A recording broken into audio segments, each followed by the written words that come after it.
The TVWAN News is proudly brought to you by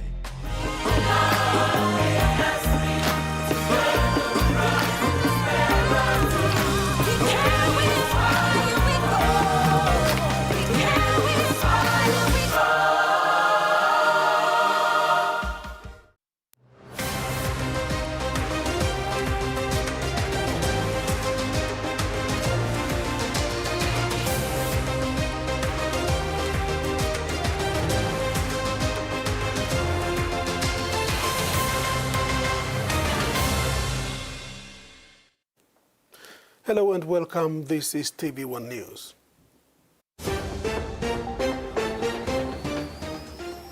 In this edition, senior law officials meet in Port Moresby. Funding delay affects medical supply, and youngsters prepare for Queensland.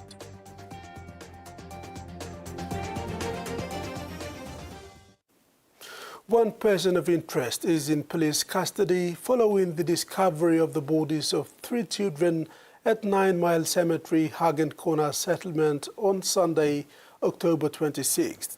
NCD Central Assistant Commissioner of Police Benjamin Turi, who visited the crime scene yesterday, stated that they are also speaking with other family members as investigation continues.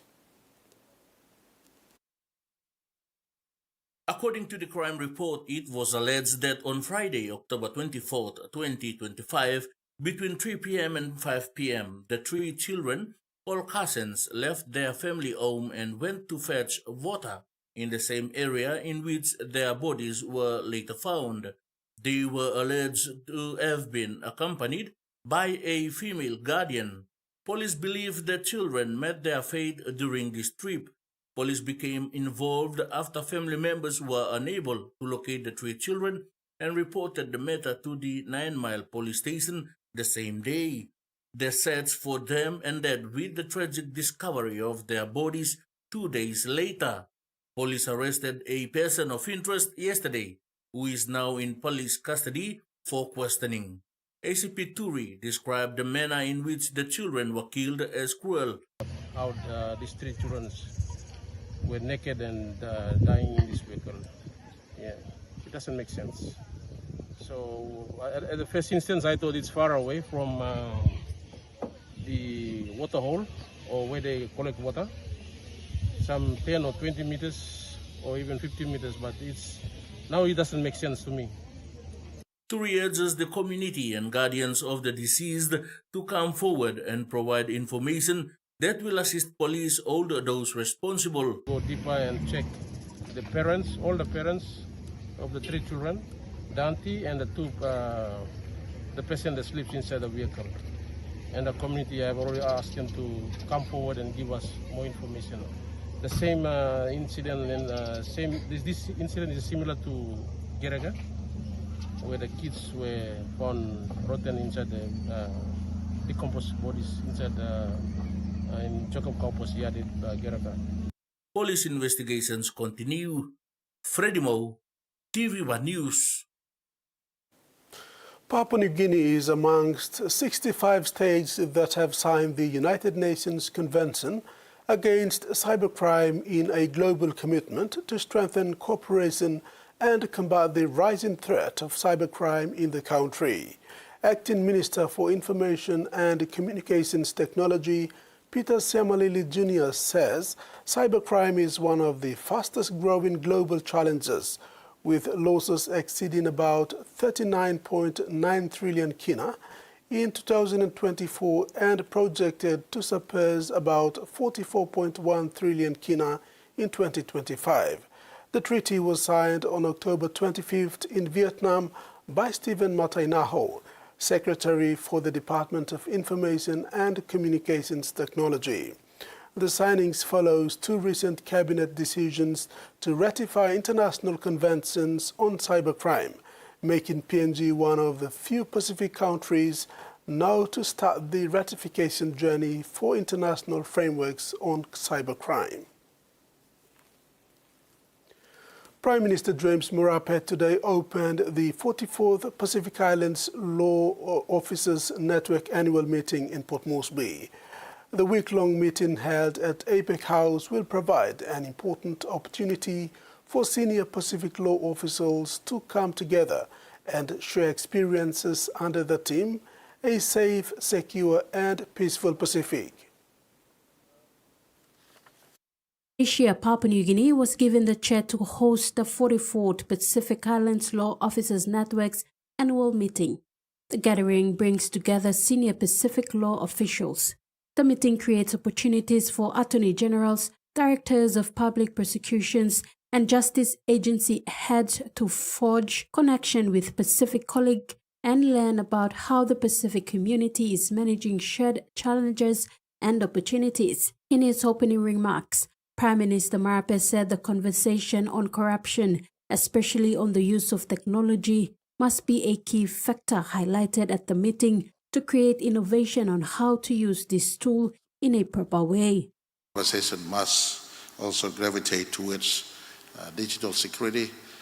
We cannot ignore that technology is evolving at lightning pace. We in the Pacific cannot be left behind. There are good sides to technology as well as downsides to technology. Let's harvest the benefit of technology while at the same time put protection on the downsides of technologies. Marape said one of the issues that is arising in PNG and in other Pacific countries is the exposure to gender-based violence, something the legal practitioners must address and create a solution to minimize this issue now and into the future. To also appreciate something close to my heart, the conversation on gender-based violence. Papua New Guinea is in transition. We have a lot of exposure to gender-based violence. A woman remains vulnerable, and I want to say, in 2018, the government that I was part of, I beg your pardon, 2013, we established Family Protection Act, and we're still working to strengthen the area. Meanwhile, the Republic of Fiji has been serving as the chair of Pilong for the past 12 months. Today, the outgoing chair, Solicitor General Rapate Green Lomavatu, officially handed over the chair to the Department of Justice and Attorney General Secretary, Dr. Eric Kua. This marks the start of a week-long conversation hosted by Papua New Guinea. Member countries, we offer our heartfelt congratulations to the people of Papua New Guinea. 50 years of independence, leadership, 50 years of unwavering contribution to regional cooperations. Tracy Pa, TV1 News. Kairuku district kicked off polling for two of its local-level governments yesterday, Mekeo and Kairuku LLG. Security preparations for this significant event was well underway weeks ahead. The Royal PNG Constabulary tightened up security measures across all three districts. Kuni LLG polling is underway today. The Kairuku district local-level government elections is into its second day of polling. The people of Kuni LLG are voting. 84 police personnel have been deployed to ensure peace, fairness, and transparency during the polls. Security was beefed up and distributed strategically. 46 personnel in Mekeo, 22 in Kairuku, and 16 in Kuni. District Election Operations Commander Sergeant Willie Hoiber said the deployment is part of the Royal PNG Constabulary's commitment to upholding the democratic process. Our priority is to create a safe and secure environment for both election officials and voters. We want to see polling conducted without fear, intimidation, or interference. We are working closely with the Electoral Commission, local leaders, and community elders to make sure everything runs smoothly. Our officers will be stationed at all critical points to respond quickly to any disturbance. Meanwhile, the Kairuku LLG Assistant Returning Officer confirmed that they are sent to cover all 22 wards, determined to complete polling today. Community leaders are calling for peace and cooperation, reminding voters to respect election laws and allow polling to proceed without disruption. Frida Kana, TV1 News. All 32 polling teams for Madang Urban Local Level Government elections are gathered at the district office today to address grievances before going to the polls tomorrow, October 29th. Issues include non-payment of allowances. Assistant Returning Officer Messi Timaus have the option to disgrant full polling officials to resign. Mr. Timaus stressed the exercise involves voting in leaders and that they should be willing to help get the process going, instead of worrying about getting paid. Others raised issues surrounding discrepancies with ballot papers allocations, saying some wards were given more papers than the voting population and vice versa. ARO Timaus clarified that in such cases, 414 and 412 forms will used to sort this out should it arise.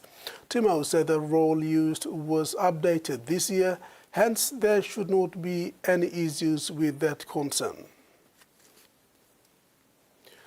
Ballot papers for Nipa Kutubu local level government elections are being distributed using the 2022 common rolls as per the Electoral Commission's directives. All new wards have been given only 500 ballot papers each to go for polling, while issues regarding the creation of new wards and local level governments are still before the courts, and a decision is yet to be made whether or not these newly created wards and LLGs are legal. The situation surrounding the Nipa Kutubu local level government elections raises several important points regarding electoral processes and legal frameworks.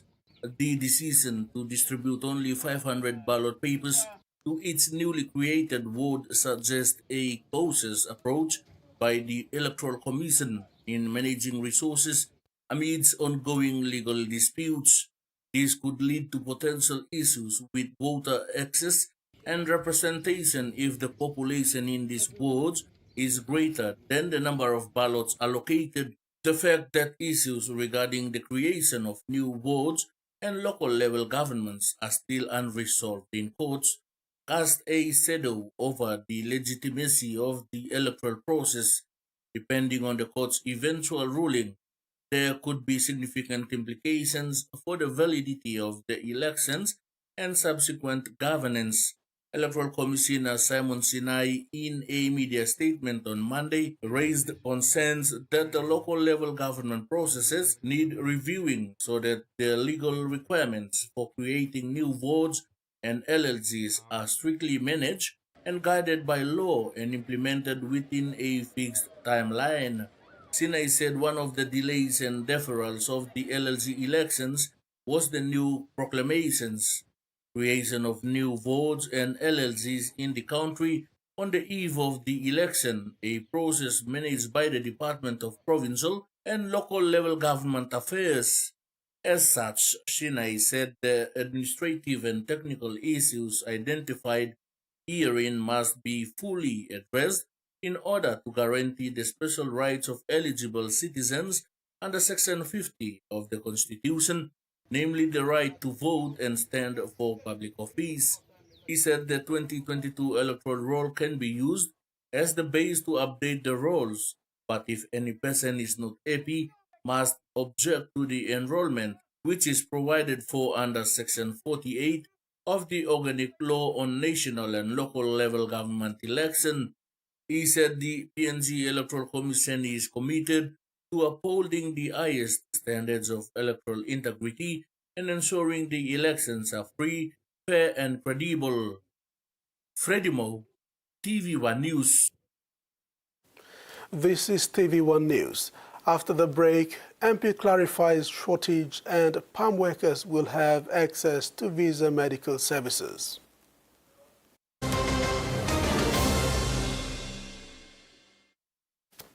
For too long, banking has felt out of reach for many. But now, BSP's OneTalk wallet is here to change that. Send and receive money, pay bills, and top up. It's your money, wherever, whenever. Because at BSP, we are committed to improving how our customers connect to our OneTalks, to our family, to the ones we love. BSP's OneTalk wallet. Money made easy. Dial *131# for everyone.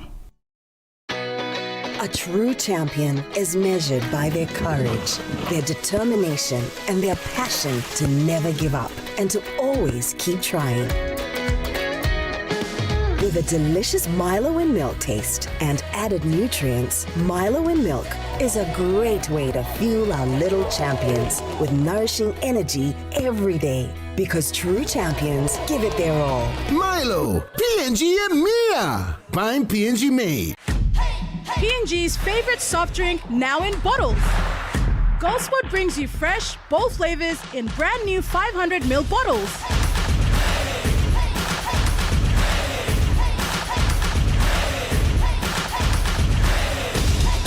Taste the rainbow. More freshness, more flavor, more fun. Lime, orange, raspberry, and pineapple. Proudly made in P&G. Proudly Goldspot. For Simon, life is simple. Dreams seem distant, yet hope remains.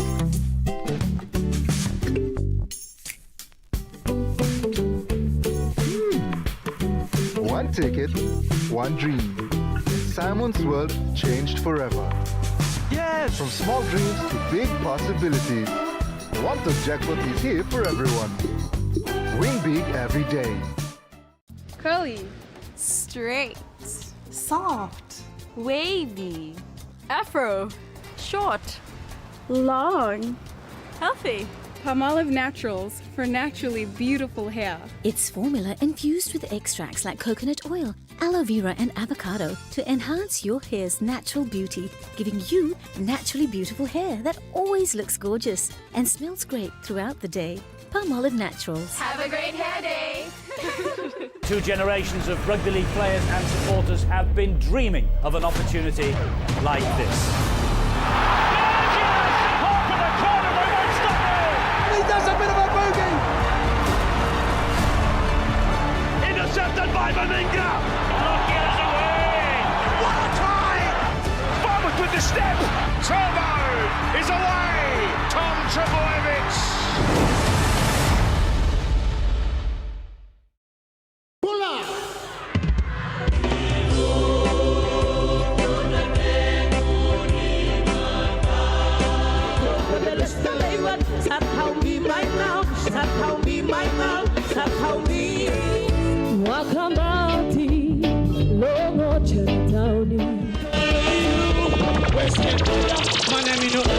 Every time you look at me, you pen sweet smelly bass, man, I'm in a liar. They came in like set with him, you look.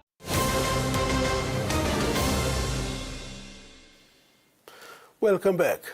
Prime Minister James Marape has announced that 10 million kina of oil palm shares designated for Northern and Milne Province have been distributed to the provinces. This comes despite the sale transactions being finalized back in 2015. Marape highlighted the significance of this investment for the local economies and encouraged the provinces to utilize the funds effectively for community development. This disbursement is crucial to ensuring that the benefits of the oil palm industry are realized by the provinces involved. Marape revealed this after member for Alatau raised the question in Parliament today. The district of Alatau as oil palm development district on the oil palm shares paid dividends. It was paid in cash by New Britain Palm Oil when they procured these shares in 2010. These shares held in trust by the state for the last 15 years for both these provinces. Can the Prime Minister look into these reports on the fully paid shares? On the Oro Million Bay shares in The oil palm share purchase, I want to apologize to the people of these two provinces if the payment has been delayed. The sale transaction was facilitated in 2015. Money has come in since 2015. The first payment was done, I think, under this government's administration. 10 million each has gone to the two provinces, I think 1 or 2 years ago. I'll confirm in terms of my records is concerned. The balance is owing, and we will ensure we avail that as soon as practical, and the two provinces will, of course, receive their share of funding.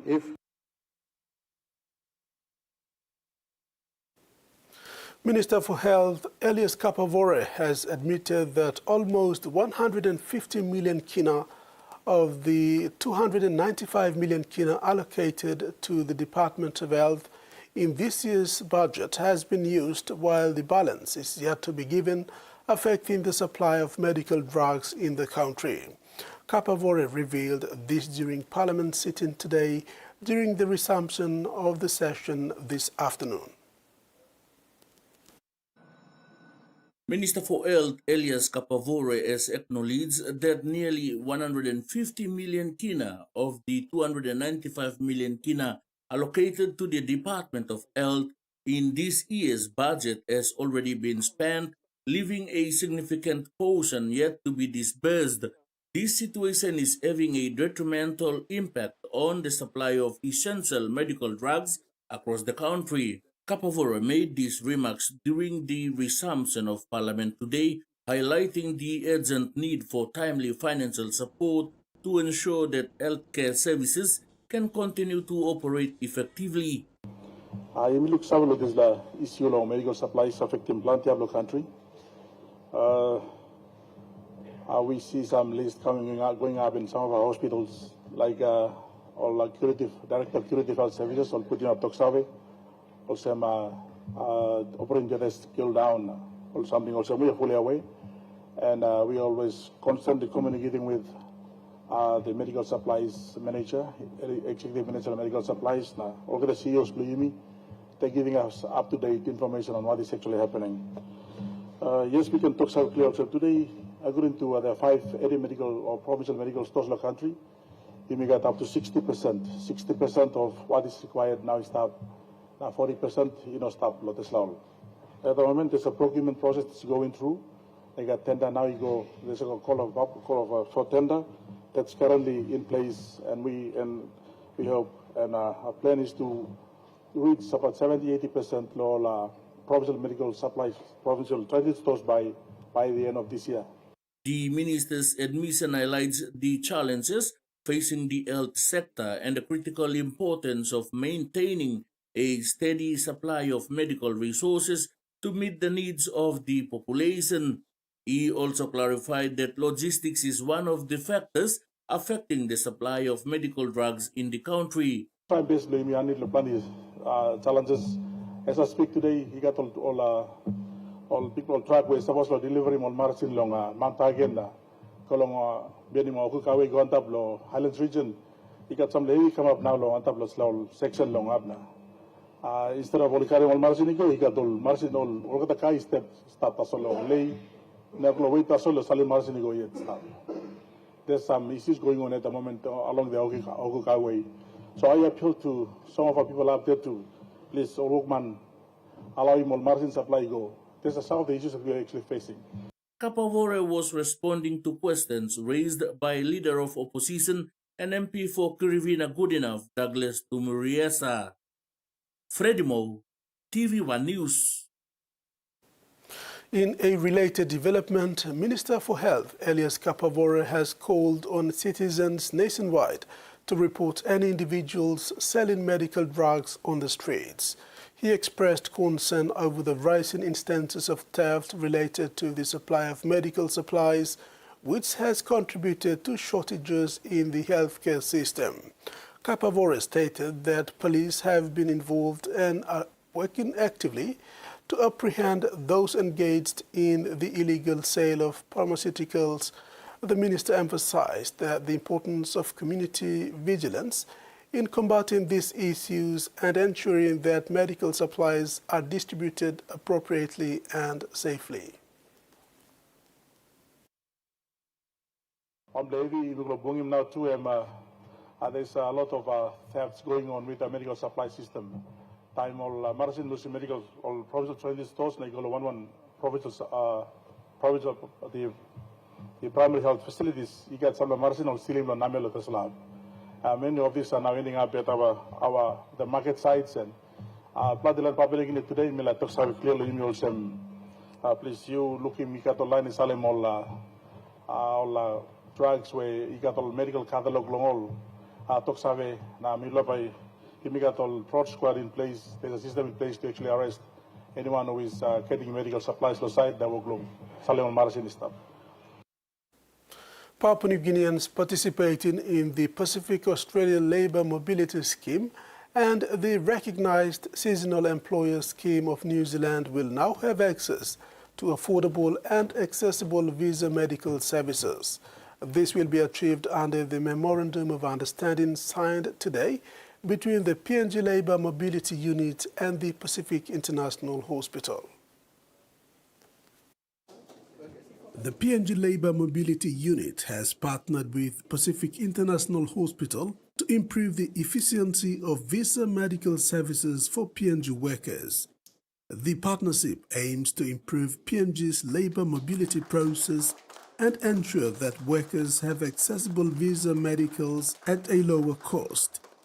Under this MOU, Pacific International Hospital will provide a discount on visa medical packages, offer services through multiple centers, and deliver dedicated medical support through accredited panel doctors.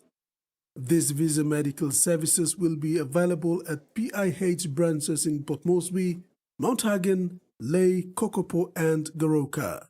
Those registered will have their medical checks in their region or province. Director of PNG Labour Mobility Unit, Hakawa Harry, said, "This partnership presents a practical step toward empowering PNG citizens with the medical support they need to access job opportunities abroad. Through this collaboration, PIH will have the capacity to conduct over 60 visa medicals per day across its network and can scale up operations during peak recruitment drives or large employment periods. The PIH will also provide special pre-screening services to help identify potential health issues early, supporting better visa assessment rates and worker readiness. This MOU will be valid for 2 years with joint review every 6 months to assess performance.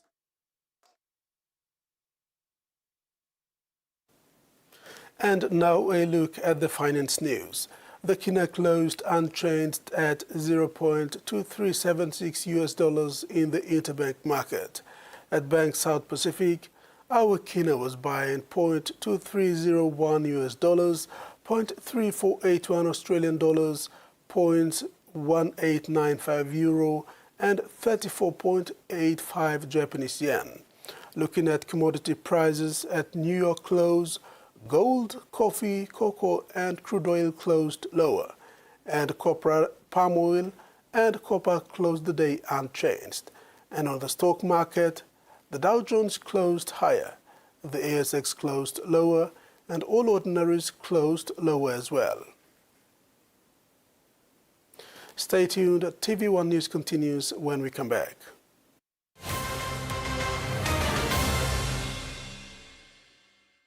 Banking doesn't have to be complicated. With PSP's One Talk Wallet, control your money wherever, whenever. Dial *131#, enter your PIN, select cash in or out, and generate a secure code to withdraw cash. It's the only wallet for cardless ATM withdrawals. Send and receive funds, pay for goods and bills, or withdraw cash with ease. All with PSP's One Talk Wallet. PSP's One Talk Wallet. Money made easy. Dial *131# today.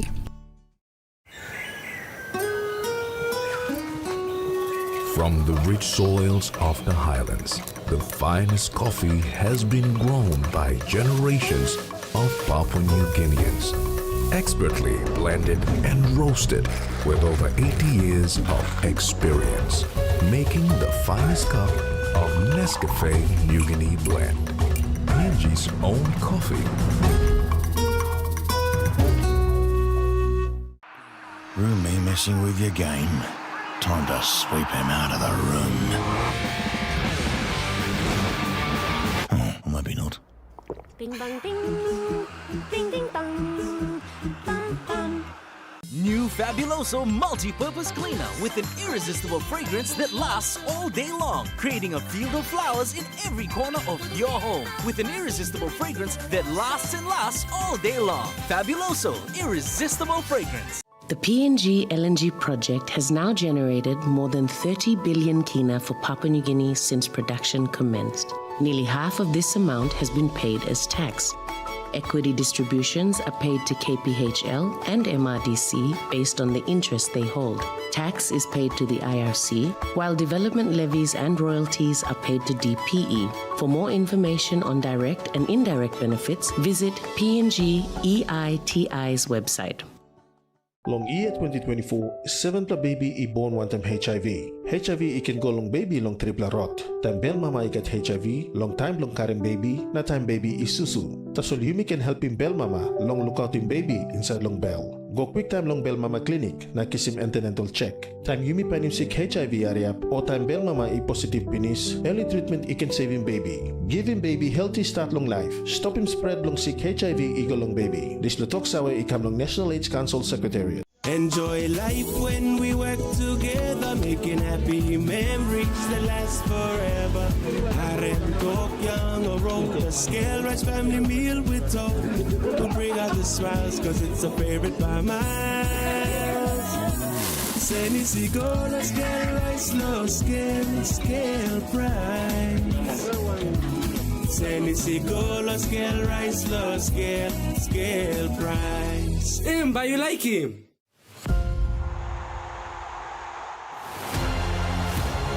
The way to start a World Cup.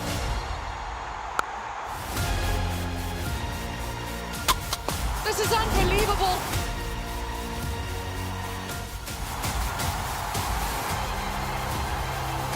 They have etched their names in history.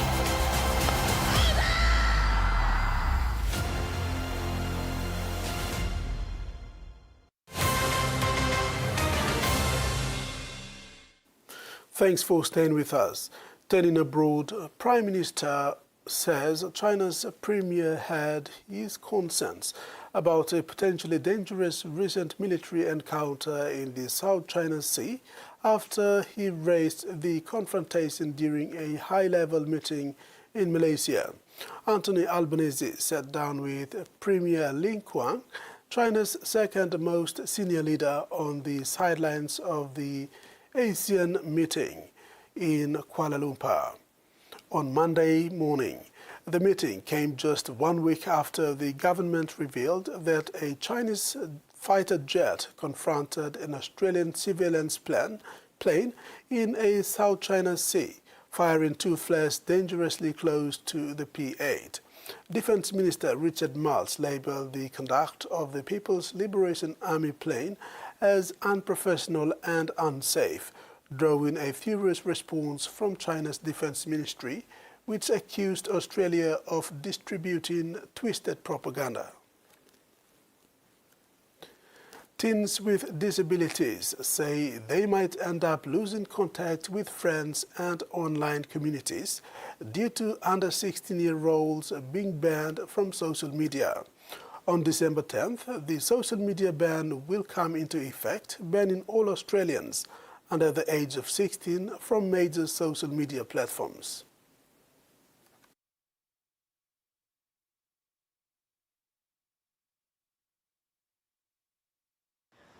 For 15-year-old Ren Alfaro, social media is a lifeline.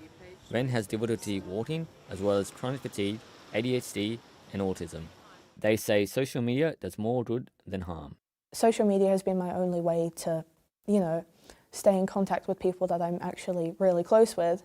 After struggling to make friends in the past, they say the online world, especially Instagram, provides a sense of community and removes physical barriers. a lot of the time it's really hard for me to actually go out, and some days I can't even go to school. So like it's my only way of being able to have some time with friends. Advocate Sky from Children and Young People with a Disability Australia says those without a disability often take for granted how easy it is to move around. She says social media allows teens to connect to friends even if they can't meet in person. We know that a lot of our public spaces aren't built to support those and to meet the needs of people with physical disabilities. Having an online world in which they can do that means they're able to have access to that social connection, which is so important when you're growing up. She believes the social media ban on under 16s should be carefully monitored for unintended consequences. I think it is worth exploring having an exemption for teens with disability to the ban on social media. Emily Unity has spent years advocating for young people living with a disability. They say teens just want to be included in conversations about the ban. I think that's the main thing that most teens have said to me, is that this is the most that they felt disempowered and ignored by the government. A spokesperson for the Federal Communications Minister, Annika Wells, says the social media ban was developed after extensive consultation and many messaging apps and online games will remain accessible for young people. Meanwhile, Ren Alfaro is just making the most of the time they have left before the ban comes into effect. Although there are harmful ways that social media can impact young people, it's been amazing for me. Samoa's Ministry of Health has issued a public alert about the rising number of measles cases reported from New Zealand and Australia. The alert was issued this morning after reports of more cases among travellers from Asia and the United States arriving in New Zealand and Australia. Parents and caregivers have been urged to ensure that children under 2 years old receive their routine measles vaccinations without delay at their nearest health facility.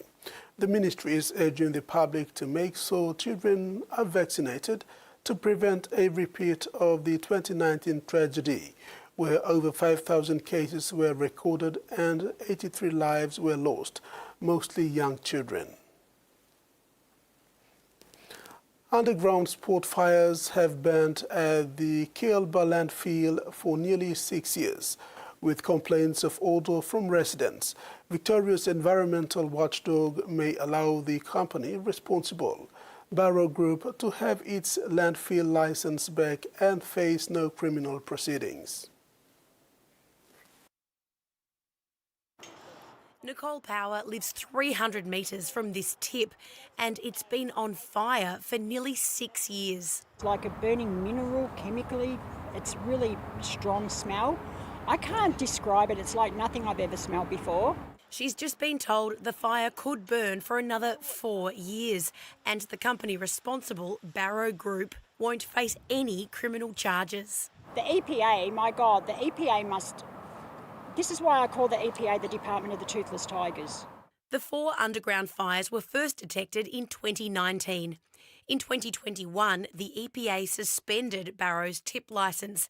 In 2022, the EPA charged Barrow and 3 directors with breaches of environmental duty. But in July, all the criminal charges were dropped.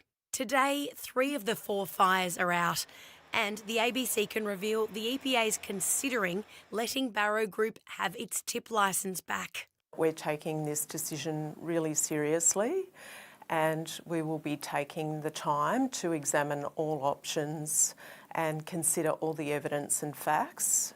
For locals, that's not good enough. I just want to smash my head against the wall, just tired, drained. We appreciate it's frustrating for the community to have to wait 6 years. The tip isn't taking new rubbish, and the community is clear on what they want to see next. I'd like to see it not open, shut down completely. The ABC approached Barrow for an interview, but their lawyers told us they can't comment due to the legal proceedings. A decision about the tip licence is expected within weeks, but the fire and the stench will continue long after.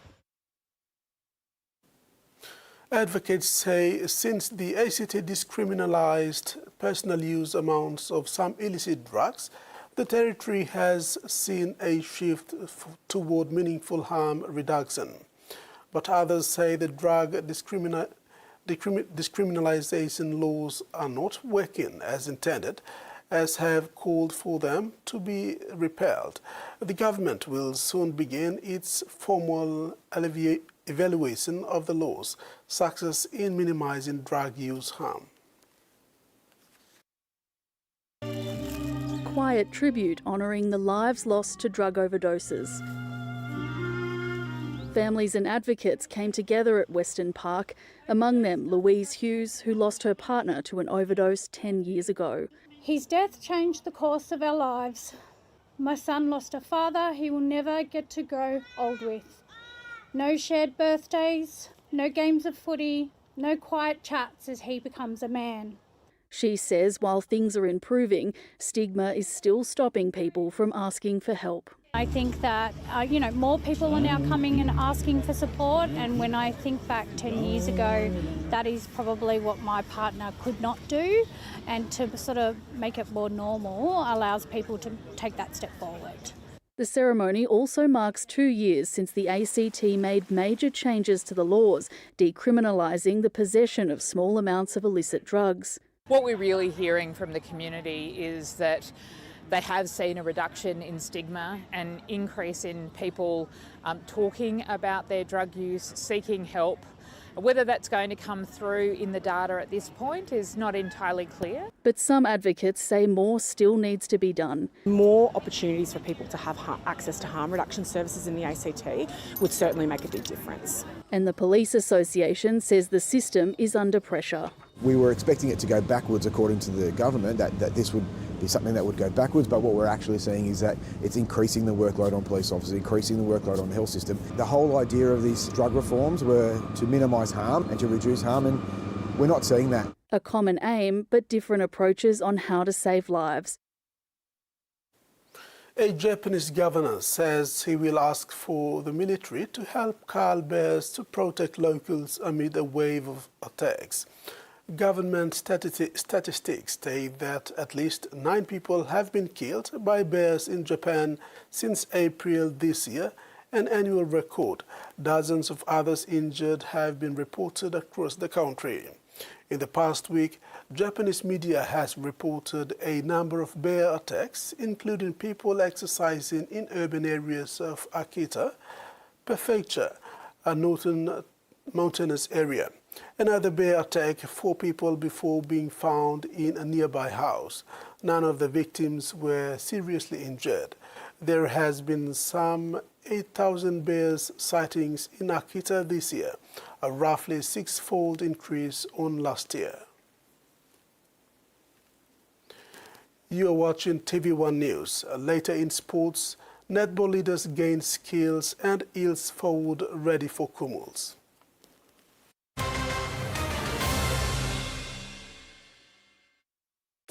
Are you ready to meet the best version of yourself? The one with the bright, confident smile? You've got to take pride in how good you look, how fresh your breath smells, and how great you feel. To boss it at work, to be your best for uni, or to catch the eye of that special someone. You've got to brush up your vibe with whiter, healthier, brighter teeth. Brush up for confidence with Colgate.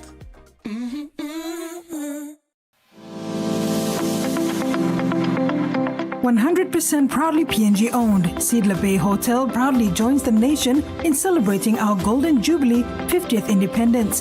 Thank you for being a valued part of our community. Let's continue the journey for another 50 years together. Proudly PNG.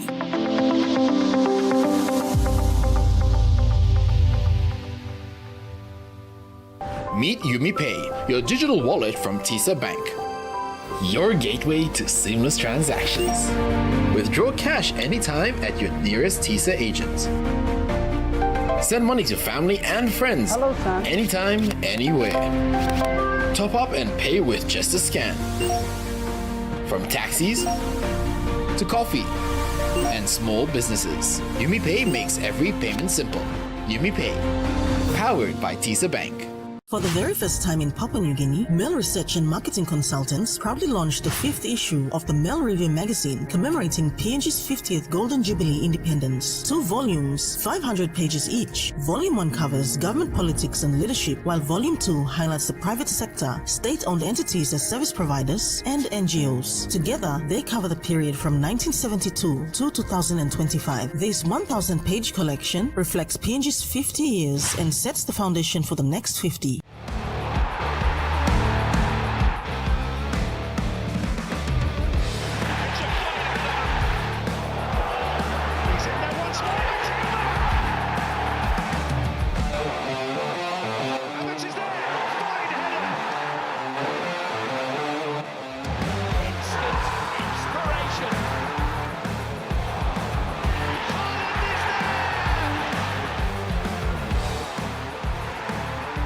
Meet Abigail and David. They'll be staying with us for a while. I don't like kids, Maggie.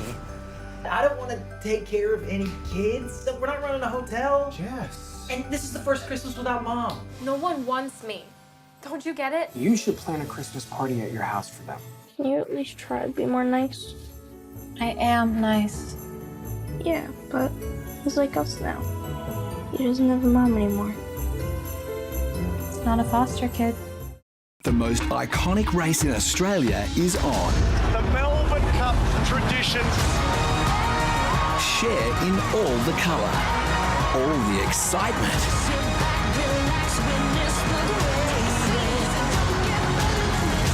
and all the glamour. And they're racing. Witness history in the making. The Melbourne Cup champion. The 2025 Melbourne Cup.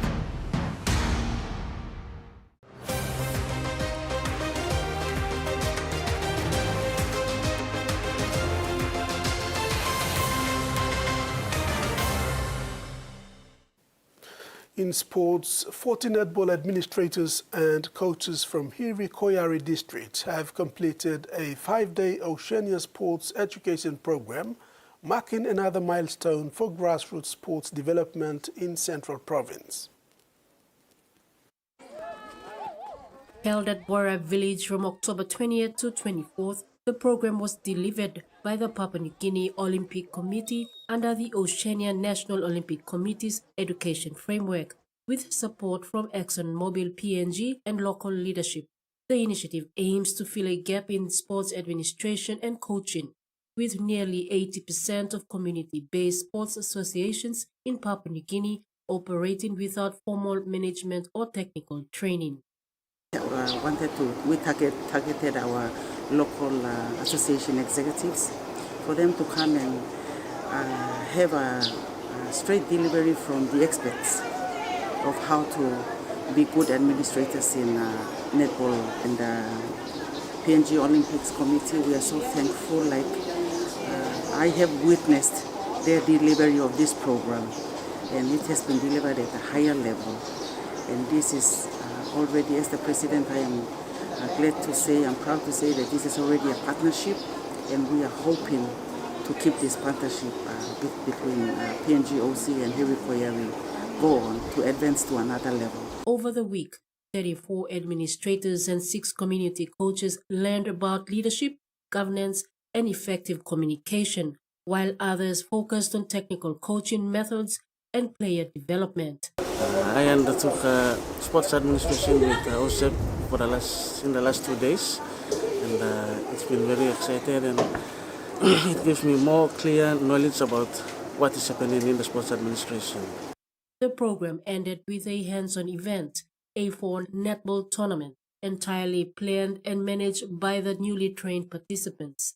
The tournament provided a live platform for them to apply their new knowledge in scheduling, officiating, and post-event evaluation. Attending this code has made me to understand the rules and regulations of the coaching system within the netball associations.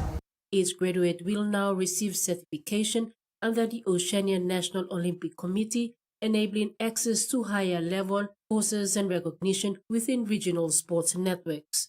By bringing professional training directly to the community level, The PNG Olympic Committee is not only strengthening local sports governance, but also empowering more women and young people to take leadership roles in sports across Central Province.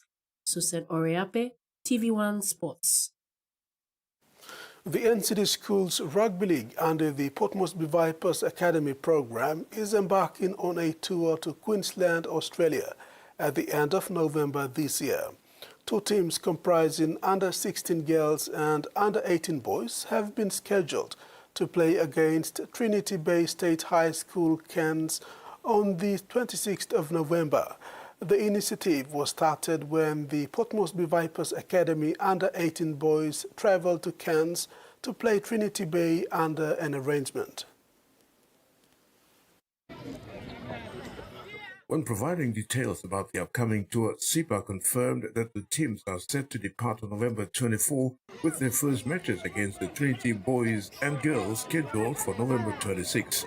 After competing in Cairns, the under-16 girls will return to PNG, while the under-18 boys will continue to Townsville for a match against the Townsville Blackhawks juniors. Tony Sipa, vice chairman of the Port Moresby Vipers board, expressed enthusiasm about the expansion of their junior program. With 48 schools currently participating in the Vipers Academy system, this initiative could be the largest school-based rugby program in the country. We'll be traveling on the 24th. Our first game is on the 26th against the Trinity Bay. And then 27th, we'll rest, and then we'll go down to Townsville, and we play them on the 28th with the Blackhawks. They're junior. We've only going to have the girls, boys playing. The girls will come back. It was first time, so I didn't want to put a lot of pressure on the girls. Next year, we'll probably have another game, 2 games for the girls. But for now, girls will be only 1 game. So after the game in Cairns, they'll come back. So the boys will proceed to Townsville to have the game in Townsville. So that's what we're planning. That's the program, yes. SIPA emphasized that the Vipers are not just operating as a competitive franchise, but are also committed to creating opportunities for young male and female athletes. This includes facilitating international travel for competition, targeting exposure against elite young players from Australia. Fortunate that we've got this arrangement with Trinity Bay. We've done it last year, and we're going back this year. But this year we've introduced the under-16 girls. They're going to come with us. So it's exciting. I know the girls are young, they're raw, and we've got a lot of work to do. And, we've got to start somewhere. So we're building the young girls, and what we're trying to do is make sure they stay in our program for 4 years. So we've got under 16 and we've got under 18. So 15, 16, they play, 14, 15 play in the 16, and 16, 17 play in the 18. So we'd like them to play at least 4 years in our program.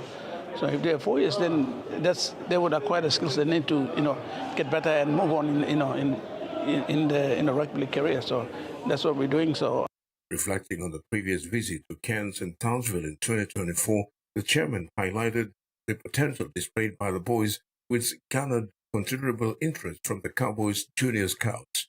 Notably, 3 out of 5 boys were identified for the Cowboys Junior Pathways programs, train and trial. This year, he hopes the teams will continue to exhibit their talents and secure similar opportunities. Terry Longwood, TV1 Sports. Some great news has come out from the PNG Kumuls camp ahead of the crucial clash against Fiji Bati in Pacific Bowl Championship. Utility hooker Liam Horn has signed a 3-year contract with Lee Leopards until the end of 2028. The Kumuls star made this public in a short video. He expressed excitement to be part of the Lee Leopards club in the next 3 years. Horn thanked the Castleford Tigers for giving him the opportunity where he spent the past 2 years. Horn will join fellow PNG players Edwin Ipape, Lachlan Lamb and Jacob Alik at the club as coach Adrian Lamb looks to get his team in the best shape ahead of the 2026 season. The Leopards finished the 2025 season as the 3rd best team in the tournament. Recruiting Lamb give his experience playing for the Kumuls at the international level will help the team in their 2026 campaign. Fiji-born rising Parramatta Hills back rower Kitone Kautoga is releasing his opportunity to represent his country again in this year's Pacific Championship for the third time since 2023. The 23-year-old made his debut for the Eels in round 2 of the 2025 NRL season. Unfortunately, he missed the balance of the season due to an injury in July. After completing his rehab successfully, Kitone returned to the national side just in time for the annual end-of-the-year international. After a bye weekend, young Kitone now looks forward to backing himself up again when the Bati meet Melanesian brothers Kumuls on Saturday in Week 3 of the Pacific Championship at the Santos National Football Stadium, Port Moresby. Since 2023, the Kumuls have stamped their dominance in the Bowl Challenge over Bati for the past 2 consecutive years. During Bati's first training session on Monday, Kitone did not speculate about the team's game plan, but more about themselves rather than the opponents. He said the boys are game ready and excited for the clash against the Kumuls. They're always a strong side. The past 2 years they've got us again last year, and they've won their last 2 games too. So I'm looking forward to coming up against the Kumuls this week. Our focus this week is all about us, and we had a win last 2 weeks against the Cook Islands, and this week's no different. Focusing on us and what we can get better for this week. Kitone commented that this year's team has a good mix of experienced and promising young talent who are also stepping up and won't be taking the Kumuls lightly come Saturday. Got a bit of mixture this year, with a lot of young boys and older heads, and the focus on this week is just all about us and what we can improve on from the last game, and we can't take them lightly this week. They've got a good team, got big middles, so we're going to be ready for the challenge this week. Yeah.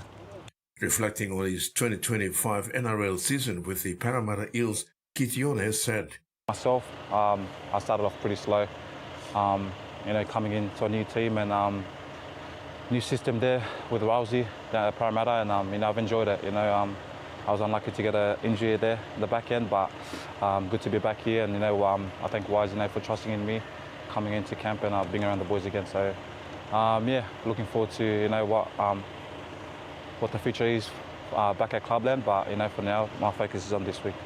The winners of this weekend's showdown between Fiji Bati and PNG Kumuls will take out the Pac Champs Bowl for 2025. Kumuls are aiming to retain the trophy for the 3rd time in a row. Terry Longwood, TVWAN Sports. PNG Kumuls coach Jason Dimitriou has sung Edmund Pape's praises and even argued that he'd be on one of the perfect players to launch the new Papua New Guinea NRL team. The 18th and 19th side set to join the NRL competition in 2027 and 2028 for the PNG Chiefs. As head coach of Papua New Guinea Kumuls, Jason Dimitriou has learned a bit about the culture of the diverse nation, one of the few nations where rugby league is a national sport. Dimitriou has admitted that he would be willing to coach the team. Dimitriou loves coaching the Kumuls, and he admits it would be a fantastic opportunity to build something from the ground up in a country that's devoted to rugby league. England's world champion wheelchair team have warmed up for the upcoming 2-test Ashes series against the Wheelbaroos, with back-to-back wins over New South Wales and Queensland. The World Cup winners in 2022 will play Australia in the opening test of the Wheelchair Ashes series on Thursday at Gold Coast Sports and Leisure Centre, with the second test on Sunday at the same venue. The Wheelbaroos, who are playing at home for the first time since England's last tour in 2019, will use the series to help prepare for the Rugby League World Cup 2026 campaign in Australia next October and November. That's it for sports. Now the weather forecast.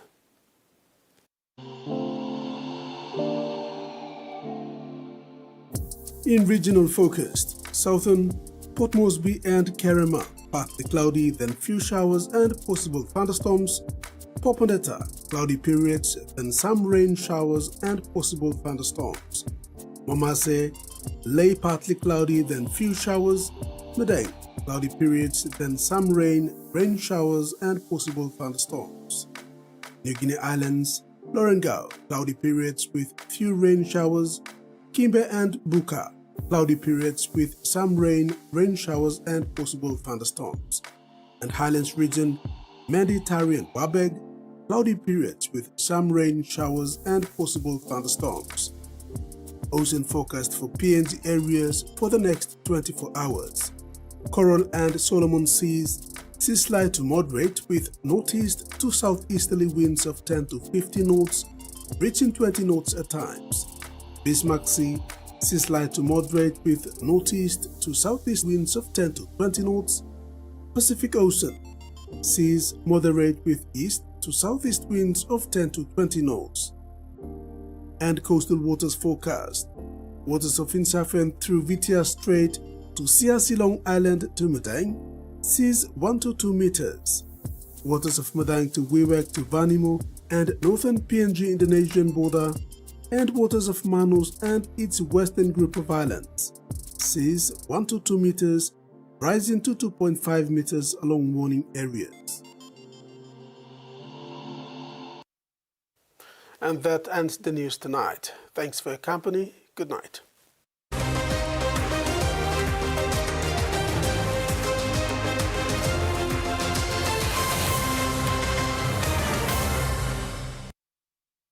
The TVWAN News was proudly brought to you by